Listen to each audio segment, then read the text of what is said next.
The popularity of electric vehicles in India is increasing every single day, and one of the major electric vehicle manufacturers in India is Tata Motors. After the blockbuster hit of the Tata Punch ICE, the company wants to replicate the same with the electric vehicle segment. Ladies and gents, today we are in Bengaluru and we are driving the new Punch.ev. So, what is the Punch all about? What are the features it gets? How does it look? What is the battery and powertrain options?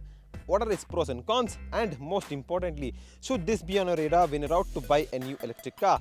Watch the complete video to find out. This is Harshit and you're watching Times of India Auto.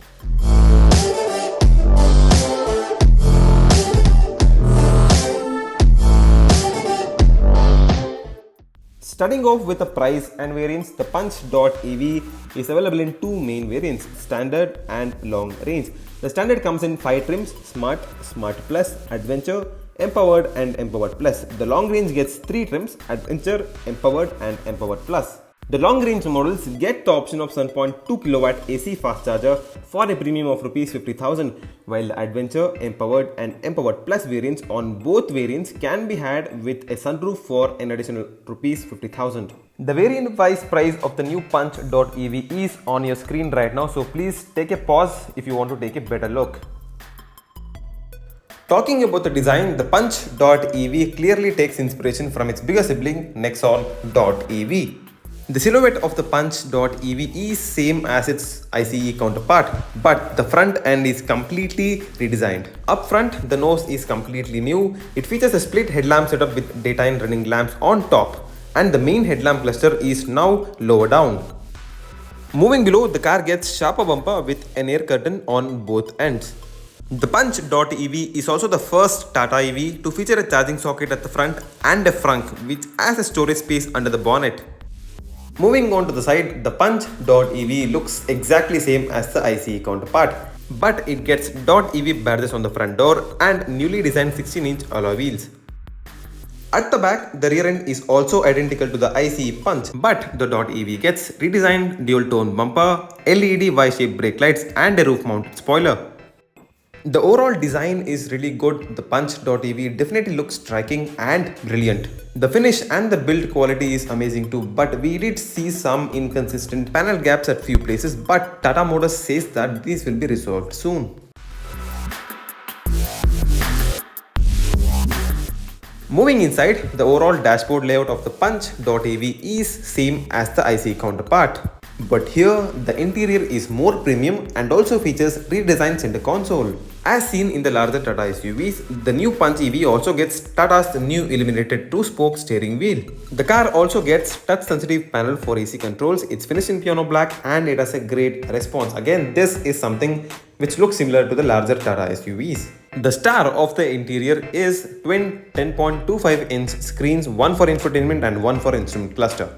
Talking about the touchscreen infotainment system, it's a 10.25-inch HD touchscreen. By Harman, it has great resolution and also the touch response is really good. It comes paired with wireless Android Auto, Apple CarPlay, Tata Voice Assistant, Amazon Alexa, Siri and Google Assistant. One feature which I really liked in the infotainment system is Arcade.ev Suite. So this suite consists of multiple apps for music, news, podcasts, sports, games and video entertainment. For example, just imagine you're charging your car and you're bored inside. You can basically go into the infotainment system, open YouTube, watch videos. If you have Amazon Prime, Netflix account, you can log in and watch movies too. And also you can play games. This is such a great idea to kill your time while your car is being charged. Of course, all of these can be done only when the car is stationary. Talking about the digital instrument cluster, the resolution is really good and also has smooth operation. It can be operated via steering mounted controls and it's completely customizable. The cluster puts out various EV specific details and it can also project navigation, which is really useful. The Punch.ev also gets paddle shifters, but here it's to adjust the regeneration. So now let's talk about the features. The Punch.ev comes packed with features. The Punch gets ventilated front seats, electronic parking brake, air purifier with AQI display and a 360-degree camera. So all these features are something which you expect in a car that is a segment above. Other features include voice assisted electric sunroof, multiple voice assistant support, 200 plus voice commands in 6 languages, wireless smartphone charger, wireless Apple CarPlay, Android Auto, auto dimming IRVM, rain sensing wipers, auto headlamps and much more. Talking about the seats provide good under thigh and shoulder support and have a healthy amount of side bolstering to keep you in place on twisty roads. The cushioning too is very nice and should be comfortable over long distances. The fit and finish and the quality of the upholstery is really good. The backrests also get a silver inset in the middle which looks pretty classy. As mentioned previously, the Punch.ev now features redesigned center console. The console now features 2 cup holders, electronic parking brake, auto hold button and a new drive mode selector with a small screen embedded inside. The drive selector rotary knob feels very premium and upmarket, and it also has a satisfying click, but it's a bit slow in its operation. So this can be a bit annoying while you're making quick 3-point turns or while parking in a tight spot. So now it's time to talk about battery pack options, range, powertrain and charging. The EV gets 2 battery pack options, a 25 kW battery pack with 315 km of MIDC range and a 35 kW battery pack with 421 km of MIDC range. Charging options include a 3.3 kW wall box charger and a 7.2 kW fast charger. The Punch EV also supports DC fast charging and Tata claims it can be charged from 10 to 80% in just 56 minutes.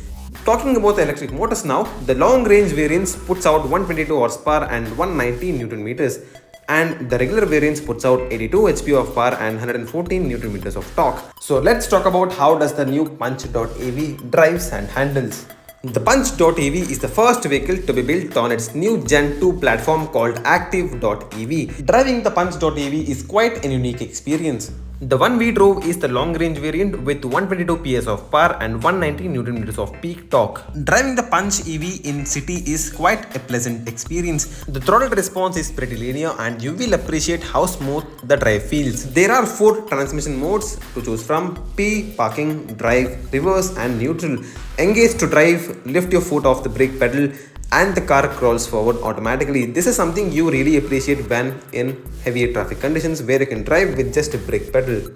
Out on the highways, you floor the throttle and you will be greeted with instant power and acceleration. Tata claims that the Punch.ev long range can sprint from 0 to 100 kph in just 9.5 seconds and has a top speed of 140 kph. Do keep in mind that if you drive too hard, the range drops drastically. The Punch.ev gets 3 drive modes: Eco, City and Sport. Eco mode is something when you engage when you want the maximum range. The throttle response is dumbbell down, which actually results in a pretty smooth drive. The power comes in a more linear and gradual manner. Talking about the City mode, there's not much of a difference between Eco and City. The throttle response is a bit improved and the car always restarts in this mode no matter what mode you last drove in. Finally, talking about the sport mode, this is something which you want to engage when you really want to have fun. Floor the throttle and watch the traction control warning light flash in the instrument cluster. In this mode, the throttle response is crisp, sharp and the car is just more eager to move on. However, this mode can easily eat up your battery, so use this only when you have to. Talking about the NVH, in sport mode, when you throttle pretty hard, the whole car starts to vibrate. This is something Tata needs to really address pretty quickly. Out on the highway, tire noise starts creeping into the cabin at around 80 kph. You're hearing it more because of course there is no engine. Around 90 to 100 kph, we also could hear some wind noise as well. Again, more noticeable because there is no engine. Talking about the ride comfort, the car gets a McPherson strut suspension at front and twist beam with dual path strut at the rear. The suspension has been stiffened up to cope up with the extra weight due to the heavy battery pack and other equipments. At low speeds, the ride is firm but not harsh. Smaller bumps are not felt but the larger ones surely did. As speed increased, the ride of the new Punch.ev improves significantly. Overall, I can say that the ride is compliant but not plush. Talking about the handling and dynamics, the Punch EV's straight line stability is very good and the car doesn't feel nervous even at triple digit speeds. The stiff suspension and linear power distribution has made the Punch.ev a good handling car. The center of gravity is low and body roll is very well controlled. The grip from the EV specific Apollo tires is adequate. The Punch.ev gets electric power steering wheel and it's one of the nicer units around. It is light at city speeds and weighs up sufficiently as the speed increases. We feel that Tata Motors has done a great move by launching the Punch.ev at the right time when people are buying more and more electric cars. There's no doubt that Tata has another winner on their hands. However, there are few things such as inconsistent panel gaps, vibrations at higher speeds, and the Punch doesn't also get a spay wheel, which can be a bit challenging at Indian driving conditions. Thank you for watching. Please do like, share and subscribe for our channel for regular updates on Indian automotive industry. Take care, drive safe, see you on the next one.